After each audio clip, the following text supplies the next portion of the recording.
ఉండడానికి కారణం కూడా మనమే, మన ఫుడ్డే. అన్నెసెసరీ మనం ఉన్న 1 కేజీ 2 కేజీలు 3 కేజీలు బరువు ఉన్నాం చూడండి. ఈ బరువు ఊరకనే మీకు సంచుల్లాగా పక్కన ఉంటుంది అనుకుంటున్నారు మీరు, ఏదో ఒక మూల పడి ఉంటుంది ఏముంది అనుకుంటున్నారు. అదంతా కూడా ఫ్యాట్, కొవ్వు.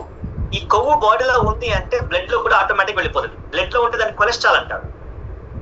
ఇది ఊరకనే ఉండదు, రక్తంలో సరఫరా అవుతానే ఉండదు. ఏ మెలికల దగ్గర మీకు అడ్డుపడుతుందో మీరు చెప్పలేరు, మనం చెప్పలేము, ఎవరు చెప్పలేరు. ఎప్పుడు అడ్డుపడుతుందో మనం చెప్పలేము. సో కాబట్టి అందుకనే మనకు చూడండి ఇవాళ పేపర్ మ్యాగజైన్స్, సోషల్ మీడియా, టీవీలో న్యూస్ అన్ని కూడా ఎక్కువ ఇవే చెప్తున్నాయి, మనకు హార్ట్ ప్రాబ్లమ్స్ పెరుగుతున్నాయి. సడన్ హార్ట్ అటాక్స్ అనేది ప్రపంచంతో పోల్చుకుంటే, చైనా యుఎస్ఏతో పోల్చుకుంటే మన ఇండియాలో ఇంకా దారుణం ఉన్నట్టు. వేరే దేశాలతో పోల్చుకుంటే ఎక్కువగా హార్ట్ స్ట్రోక్స్ తో చనిపోతున్న వాళ్ళు మన ఇండియాలో ఉన్నారు. జిమ్ చేస్తున్న వాళ్ళు, హీరోలు, సో స్టూడెంట్స్, పిల్లలు, పెద్దలు అందరూ కూడా హార్ట్ స్ట్రోక్ కి గురవుతున్నారు. ఓన్లీ దానికి మళ్ళీ డాక్టర్లే అంటున్నారు ఇది ఓన్లీ నెగ్లిజెన్సీ మాత్రమే.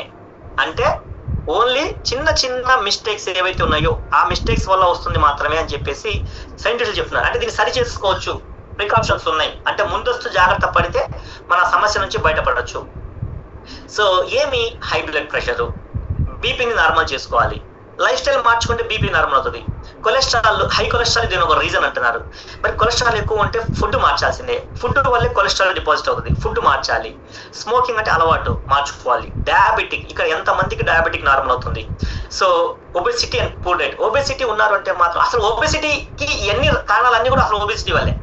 ఆ హార్ట్ ప్రాబ్లం కావచ్చు, బీపీ కావచ్చు, షుగర్ కావచ్చు, థైరాయిడ్ కావచ్చు, అన్నిటికీ అసలు మేజర్ మన ఒబెసిటీనే.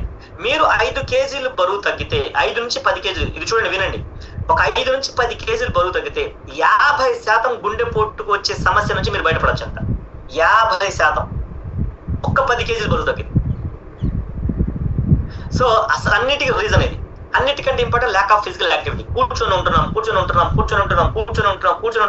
తక్కువే తింటున్నాం కానీ కూర్చొని ఉంటున్నాం. ఫిజికల్ ఎక్సర్సైజ్ లేకపోతే హార్ట్ వీక్ అయిపోతుంది. గుండెకి యాక్టివిటీ కావాలి, ఎక్సర్సైజ్. బట్ మంచిగా ఎగరడము, గెత్తడము, పరిగెత్తడము, నడవడము, కూర్చోవడము, లేగవడము, తిరగడము, ఇదంతా గుండెకి కావాలి. మనం ఎంత యాక్టివ్ గా ఉంటే గుండె మజిల్స్, కండరాలు అంత యాక్టివ్ గా పనిచేస్తుంటాయి. మనం ఎంత మంపుగా ఎక్కువ కూర్చొని ఉంటే గుండె కూడా, దాని గోడలు కూడా చాలా వీక్ అయిపోతాయి, అంటే పంప్ చేయడం కూడా చాలా వీక్ అయిపోతుంది. సో అది మనం ఎంత యాక్టివ్ ఉంటే అది అంత యాక్టివ్ గా పనిచేస్తూ ఉంటుంది. బ్లడ్ సర్క్యులేషన్ అంత బాగా వెళ్ళిపోతూ ఉంటుంది, మనిషి మొత్తం బాగుంటారు, యవ్వనంగా ఉంటారు. అందుకని ఫిజికల్ యాక్టివిటీ చాలా ఇంపార్టెంట్. స్ట్రెస్, ఆల్కహాల్ వీటి నుంచి మనం అవాయిడ్ చేసుకోవాలి. ఇవి చూడండి మనమే చేసుకున్న చేతులాగా మనమే బయటపడవచ్చు వీటి నుంచి. ఓకేనా?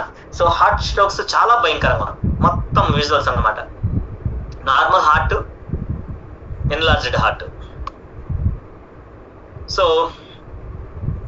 దీని కొంచెం ముందే కనపడే సిమ్టమ్స్ ఎలా ఉంటాయంటే, ఇవాళ చాలా మంది గ్యాస్ట్రిక్ ప్రాబ్లమ్, హార్ట్ ప్రాబ్లమ్ కి చేంజ్ తెలియట్లేదు. సో